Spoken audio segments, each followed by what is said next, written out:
ticket जल्दी से book कराइला टिकट पैसा कौड़ी के हो नहीं है दिक्कत जल्दी से बुक कराइला टिकट ओने से किनक कलश पर चढ़े नदिया राजा फल लई हा ओने से किनक कलश पर चढ़े नदिया राजा फल लई हा धरी के दिल राजा धानी बोला मैया रानी के दिन चल जाई हा धरी के दिल राजा धानी बोला मैया रानी के दिन चल जाई हा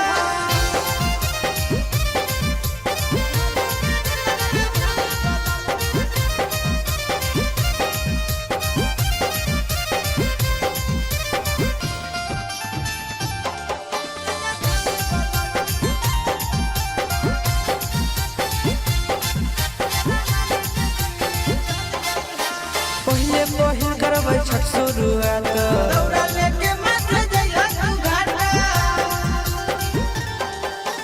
और देबै हम रहियो तो साथ